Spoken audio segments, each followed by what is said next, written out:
3 Gold and Black Live, and I try not to gush when I'm around Cathy, because this is my favorite 15 minutes. It should be longer, but Cathy Wright-Eger joins us, a Purdue icon, and she doesn't want to hear that either, but she has coached Purdue swimming for 21 years. And that was very, very important, but I love the work that she's doing now with the Wooden Leadership, and all the things that you're doing there. Welcome to the show. And, thank you, Alan. And with all of your best friends, and in some ways your children, but the people that you deal with, all the student athletes, it's never a dull moment. No, I feel like I have 5. I'm an empty nester with 500 student athletes that I kind of consider my own right now, and I love it. Yeah, and you've had an experience, and everyone has a story, do they not? I mean, you have an individual a way of having to deal with them. Talk about, let's first talk about the Wooden Leadership, and a little bit about the process that each student athlete goes through, but also the ones that they get involved as they progress through their academic and athletic career. Well, one of the biggest things that when we kind of grew the program, we wanted it to be optional. Yeah. Because one of the things that we did a lot of study on the millennial, and we didn't want to say, you have to do this. Yeah. We wanted them to what is this? Yeah. You know, be kind of curious about it. So basically what we do, if I just walked you through it in a nutshell, it starts with recruiting. And we tell them what our mission is. You know, to be, we're going to help you be the best scholar, champion, and citizen. And see if that resonates with them. We talk to them about that in the recruiting process, that this is what we are all about here, and we are a family. We have 18 teams, and we're close. We want a championship culture within each team, but we want it as a family, as a department too. And then we put all of our freshmen in a class together, and it is taught by CAPS. Yeah. And that is change management, which that really alleviates some of the pressure of the head coaches and the leaders, the captains and the leaders. It just helps the student athletes kind of go through we call it the foundation of excellence, because they're going to find out who they are, what's their why, who to go to if they need help. Asking for help is the norm. Mm-hmm. They're never alone. Things like that kind of gets them off on the right step. And then we have 2 groups, the Emerging Leaders and the Boilermaker Athletic Council. They're all optional. You know, you can come to it. It's 1 hour a month, but it's really it's like an internship to leadership.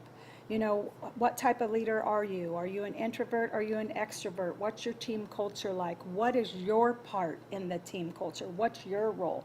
What are the captains doing to help you create a full championship culture? Start watching it, looking for it, figuring out when you get to that age, what you can do to keep that going. How you communicate with the coaches. With cell phones right now, communication is so fun. We just say, put all your phones down now. Let's go around. How do you feel? Yeah. And they're like, oh my, how do I feel? No one ever asks me how I feel. You know, we just don't talk like that. And so we try to go back to almost I don't know, we sit around in a circle and say, what do you think about this? What do you think about this? If you had to say this to someone, how would you say it? It's a lot of role-playing, communication. Yeah, and in this world of cell phones and being able to do it all digitally, that makes it for a challenge. Now, I know after this you will have a recruit coming in, but talk about that role in recruiting. And do you see in males and females that are being recruited the seeds of them? Can you tell when you first meet them that maybe, boy, they might be really great leaders from the get-go? Is there certain things that you watch for in that first meeting with those potential recruits that may be able to stoke the fire for your program down the road if they end up coming to Purdue? I think a lot of it is just eye contact engagement when I'm talking to the potential student athlete and looking at them, the recruit, and looking at their parents. Are they engaged in this? Are they interested in it? Or are they yawning, sneaking, looking at their phone down there? But you can, I was talking about vision boards, and this is to a men's basketball recruit. and how important I think they are for men and women. And he kind of looked over at his mom, and his mom smiled at him. They make vision boards at home, Yeah. you know, around their mirror. She has them make them around their mirror. And I was like, oh, I go, you've got to. I mean, usually I don't say this. You've got to come here. I mean, Yeah. he would be so perfect in the Wooden Leadership Institute. He buys into every bit of it, the communication, the vision board, every bit of it, you know. And so, there are some people that just immediately, I'm like, oh gosh, or they'll say, oh, I'm in a leadership group in my high school and we work on this now. I'm like, gosh, you're going to have a head start when you get to college. That's so good. You made that mom happy yes. From now till Yeah. the end of time. She won't Yeah. forget that moment. Do you have it when you do meet with recruits?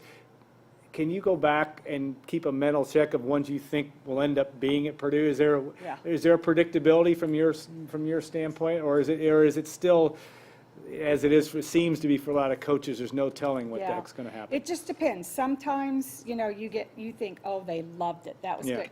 I think it was 2 weeks ago, our last home game. The Iowa football? Yes. Yeah. Mm-hmm. All right. So I met with one recruit, and the coach texted me afterwards, how'd it go? And I was like, I don't think I got through to him at all. I was really frustrated afterwards. I just don't think that they enjoyed that talk at all. And then the coach texted me back on Sunday evening and said he asked the whole family what impressed you the most. It was the Wooden Leadership talk. And I didn't think that I got through. So usually I feel like I'm good at that, like knowing like if I, got to them or not. But sometimes you just cannot tell. You know, people show emotions and interests in different ways. So most of the time I feel like I said earlier, if they're engaged, I feel like, they really like this. Yeah. And one of the things too is you really try to get them. Part of your deal is also to work with coaches and get the coaches to buy in to what you're trying to do and make this kind of a symmetrical situation. Has it been, I'm not expecting you to name names, but there have been situations where it's harder, there are certain individuals that it's harder to convince that you have value? I mean, and have you been able to work around that in your time? Yeah, I think that makes a big difference. If I am recruiting for a program that I have them over to dinner to my house, let's say, or if I do players only meeting, or I think that recruits see the value of it, and they can tell the value of the Wooden Leadership because of the team. The team, if they all know me, if I stop by practice, or if they don't know me, then the people are like, huh, how are they getting really? to know you quickly, they learn to love you in a hurry. Well, thank you. But I think it's much easier to sell a program when you're a part of it. And I'm just a relationship type of person. If you have a relationship with the coaches, then I feel like I have a better relationship with the student athletes. We all work together.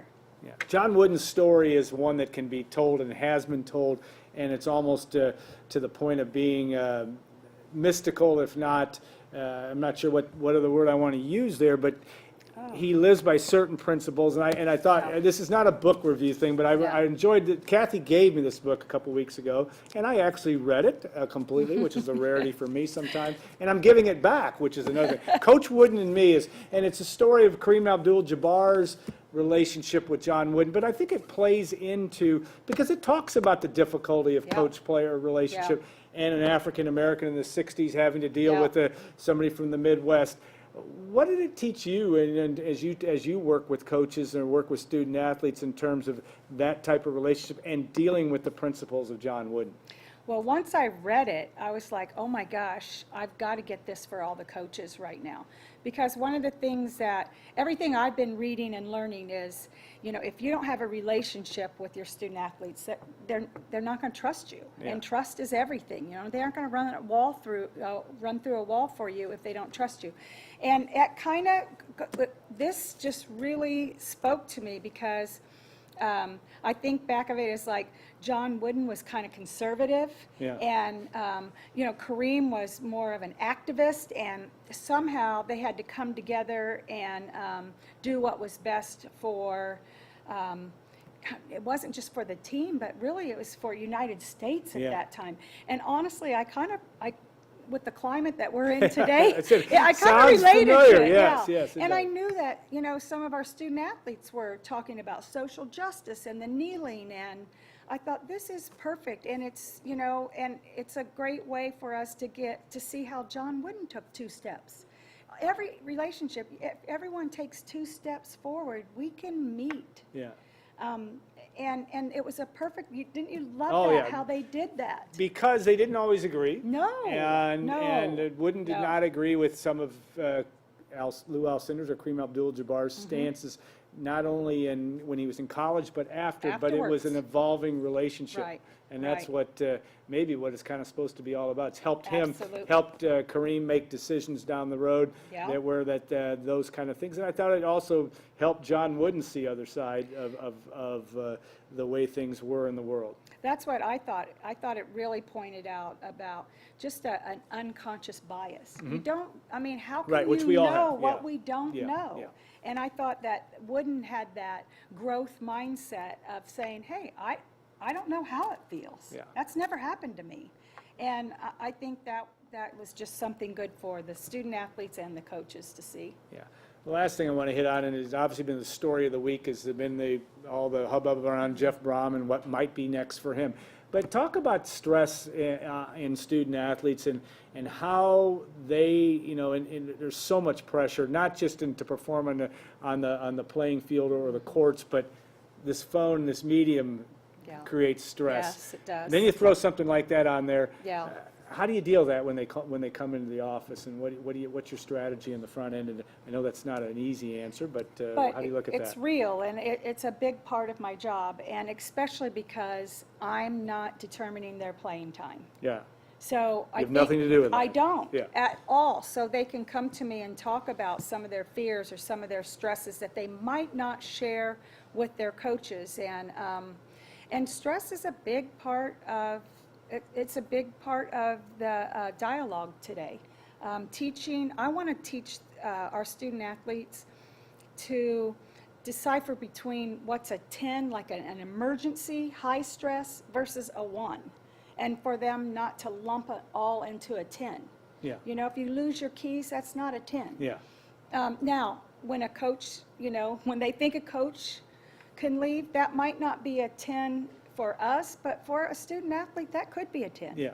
So I have to be open-minded about that, but I just want them to know that they always have someone they can talk to. Yeah. That's the biggest thing. So, and to communicate it. Do not lock it up. That's Yeah. when it festers. Yeah. So figure out some way to deal with it, whether come talk to me, go to CAPS, go to our sports psych, talk to a coach, talk to a teammate. We have a social justice committee. We have mental health committees. Talk to, pray, Yeah. meditate, journal. That's one of the biggest things is try to figure out what way is best for you to release stress, and then start practicing that. Because that's going to be a skill set that they're going to use for the rest of their lives. Yeah, and an absolute gift you're giving them that they may not always appreciate it in this moment, but if they learn how to utilize it, Yeah. will serve them very, very well down the stretch. Yeah. We need to do this again because Okay. we've barely That goes scratched the fast. surface. It Yeah. does. Yeah. And Cathy has so much. When Purdue teams are successful beyond what their expectations are, she just might be part of the reason. And the fact that happy, well-adjusted student athletes and people are important, not only to team dynamics, but also to kind of what this enterprise is supposed to be Yeah. all about, and that is winning people, not necessarily winning games. All right. Thanks. And thank you for all you do, and it's you're very, very inspiring to those of us that get to watch from afar, that's for sure. you. We will be back. We won't be here next week because Friday is the Friday after Thanksgiving. We will be back the week after. Hopefully, if you're a Purdue football fan, you'll be talking about trying to figure out which bowl the Boilermakers are going to go to. But Purdue needs to do some work. Need to win a game between this weekend and or next, or even both might even be better if you're a Purdue fan. But we'll also look forward to more shows throughout the month of December as well. I want to thank our sponsors, Hilton Garden Inn, State Farm agent Trent Johnson, Triple X and Route 66 and Basham Reynolds for all your support over the years. We really like doing this show. It's our best hour of the week for us on Friday afternoon as we look forward to a big day tomorrow in Ross-Age Stadium as the Boilermakers take on Wisconsin. Volleyball this weekend. There's lots going on in Purdue athletics, so we'll look forward to all of that as well. Stay tuned. We'll see you in a couple of weeks. And thanks also to our folks at WLFI for all that you've done. Gordon and all the folks in the back room, we appreciate that too. We'll see you in a couple of weeks on Gold and Black Live.